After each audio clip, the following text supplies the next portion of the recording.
Ce soir, j'ai décidé en fait de vous faire une vidéo, une première vidéo, puisqu'il y en aura certainement d'autres, sur la réincarnation.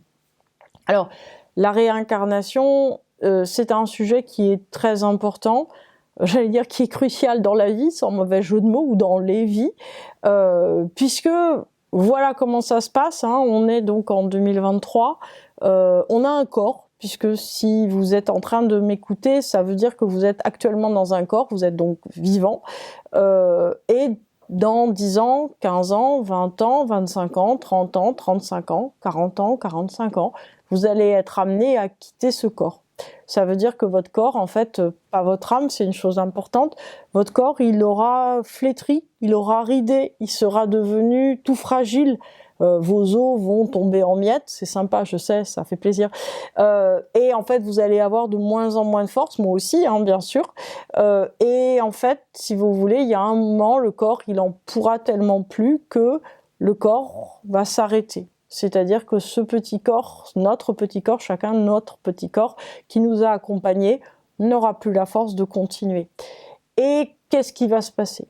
Et qu'est-ce qui va se passer ? En fait, tous nos efforts, toutes nos histoires, j'allais dire tous les débuts de chapitres qu'on aura écrits, toutes nos envies, toutes nos peurs, tous nos désirs, toutes les situations plus ou moins violentes en fait qu'on a vécues ou plus ou moins heureuses qu'on a vécues, seront récapitulées à l'intérieur de nous, seront récapitulées également à travers, j'allais dire, un espèce de corps éthérique, hein, de corps astral, c'est-à-dire un corps qui n'est pas fait de matière, mais qui est fait comme un double énergétique de nous-mêmes.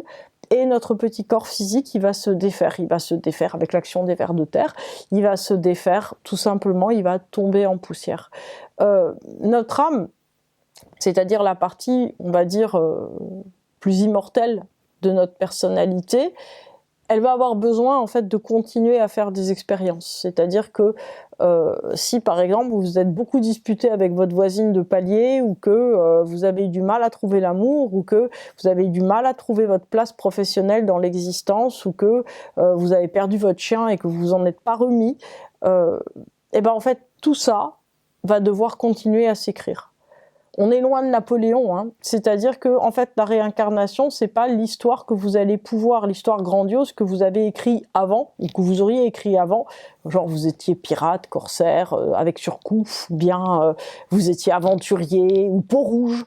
Non, en fait, si vous voulez, la réincarnation, c'est simplement la suite de votre vie. C'est-à-dire que si vous êtes très très malheureux parce que vous avez perdu votre chien, eh ben en fait, dans votre vie suivante, le fait d'avoir des animaux va être quelque chose qui va être très important pour vous. Puisque, si vous voulez, il va y avoir un espèce de syndrome d'arrachement qui va être présent à l'état de trace. Et cet état de trace, en fait, va venir se nourrir d'une expérience nouvelle, qui sera l'expérience que vous aurez dans votre nouveau petit corps, et qui va grandir évidemment, et ainsi de suite. C'est-à-dire que déjà la première chose en fait à comprendre sur la réincarnation, c'est que la réincarnation, c'est comme un phénomène de naissance continuelle. C'est-à-dire que chaque jour, on pourrait dire quelque part que c'est une nouvelle naissance, c'est une nouvelle régénération. Est-ce que vous allez décider de vivre demain matin ? Est-ce que, en fait, en plus d'être vivant, en plus de vous réveiller, de boire un café, je vous le souhaite, qu'est-ce qui va vous arriver ? Est-ce que vous allez décider que cette journée va être merveilleuse ? Est-ce que vous allez décider de vivre ?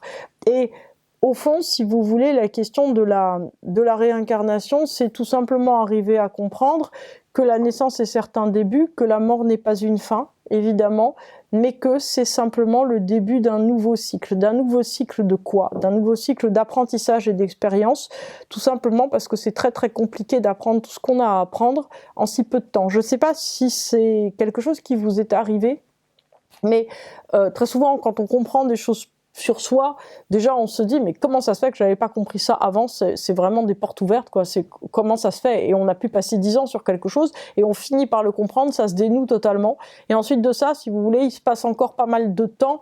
Et à nouveau, si vous voulez, on a une prise de conscience absolument phénoménale sur soi. Et à un certain moment, si vous voulez, il y a un espèce d'effet, vous voyez, complètement de vertige hypnotique où on se dit, mais jusqu'à quand vais-je comprendre des choses sur moi ? C'est-à-dire qu'on a tout le temps l'impression qu'il y a quelque chose de plus à comprendre, de plus en arrière. Vous voyez, quelque chose en fait qui est là et qui veut se révéler. Et comment ça se révèle ? à travers les expériences. C'est-à-dire qu'à chaque fois qu'on est confronté à une situation, on lui donne sens, c'est-à-dire qu'on essaye de se dépêtrer dedans, hein, et on essaye en fait de lui donner un sens, de lui donner une énergie, de l'insuffler vers quelque chose. Et puis il y a des fois où on n'y arrive pas, c'est-à-dire il y a des fois où on a eu un conflit, par exemple avec un de nos parents, et puis malheureusement ce parent meurt et le conflit n'est pas réglé, et c'est quelque chose qui nous reste comme un poids.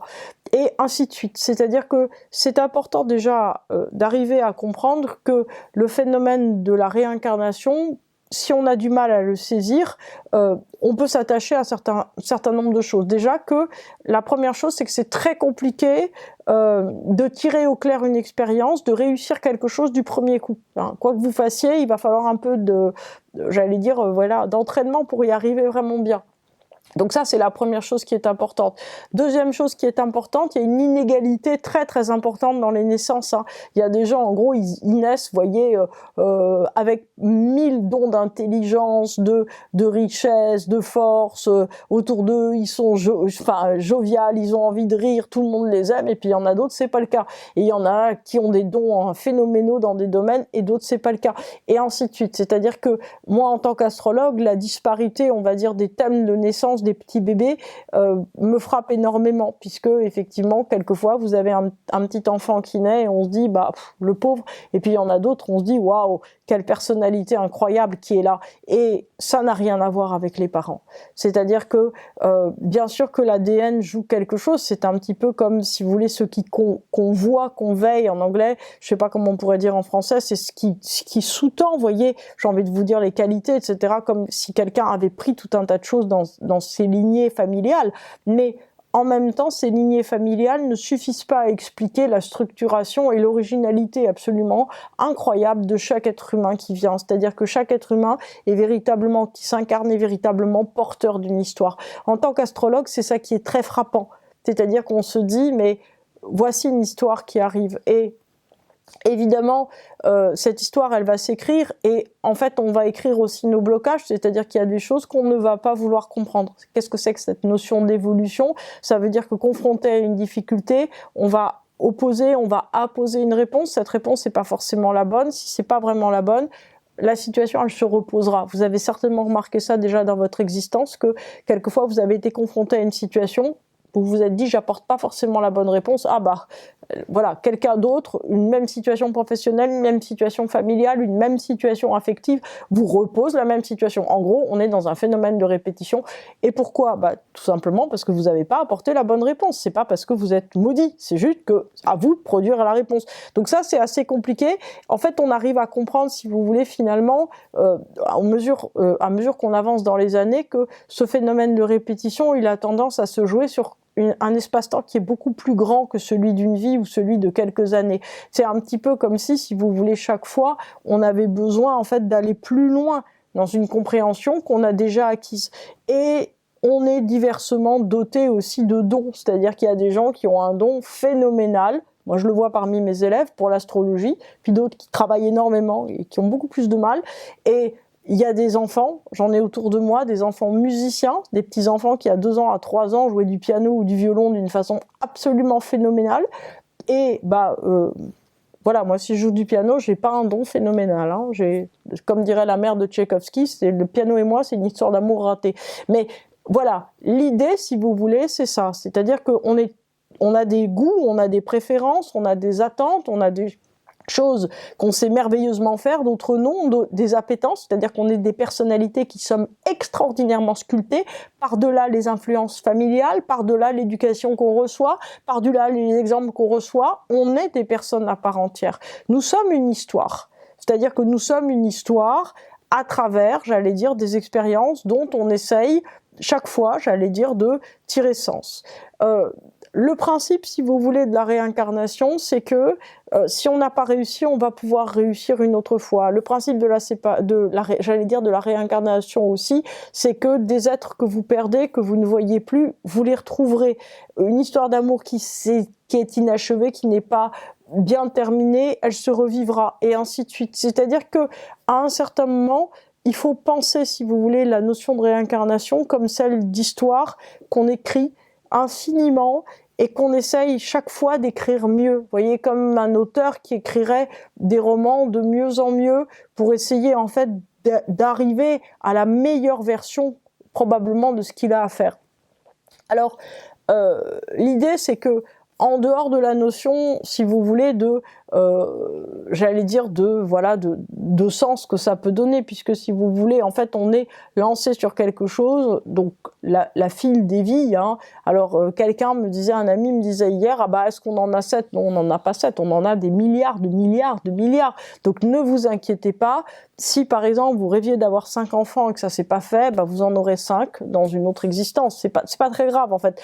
Il faut, d'une certaine manière, dézoomer complètement en se disant, bah, ce qui est pas fait sera fait une autre fois. C'est-à-dire que, au fond, on est là pour comprendre un certain nombre de choses et pour arriver, si vous voulez, à déployer très très profondément ce dont on est porteur et ce qu'on souhaite amener à l'humanité. C'est-à-dire que quelque part c'est un petit peu comme l'âge d'une personnalité, c'est-à-dire que quand on est petit, donc une petite âme, on a besoin d'avoir pour soi beaucoup, et puis à un certain moment on se dit ouais non mais c'est bon, j'ai eu assez pour moi, maintenant je peux redonner. Donc et à un certain moment, en fait, on a tellement redonné qu'on passe dans un seuil de conscience où on se dit mais en fait voilà, la joie des enfants, de mes enfants, de l'humanité, c'est ma joie à moi. Donc en fait, si vous voulez, à chaque fois, il y a quelque chose qui évolue. L'évolution, c'est simplement d'arriver à comprendre une espèce, à mon avis, de continuité totale. C'est-à-dire que c'est un petit peu, quelquefois, vous voyez, il y a des gens qui sont écolos convaincus, s'ils jettent un bout de papier par terre, ils ont l'impression que c'est sur eux-mêmes, en fait, qu'ils souillent la terre. En fait, ils se souillent eux-mêmes. Et au fond, c'est ça qui est intéressant, c'est le moment où vous allez comprendre que en vous disputant avec la personne que vous aimez le plus, en fait, c'est à vous-même que vous faites du mal. C'est cette continuité. Et à un moment, vous allez comprendre que votre collègue de boulot, pourtant, vous l'aimez pas passionnément, mais si vous vous disputez avec lui ou avec elle, en fait, c'est vous que ça affecte. Et au fond, d'une certaine manière, ce principe, si vous voulez, d'unicité profonde et d'hyper-réactivité, vous savez, on est tous membres, en fait, de la même chose. C'est cette notion d'évolution qui va se jouer à travers la réincarnation. C'est-à-dire que la prise de conscience, en fait, qu'on est tous unis, alors on est tous sur la même planète, on est tous en fait un seul corps, on est tous le corps de Dieu, d'une certaine manière, ou le corps de l'univers, c'est nous le cosmos, en fait.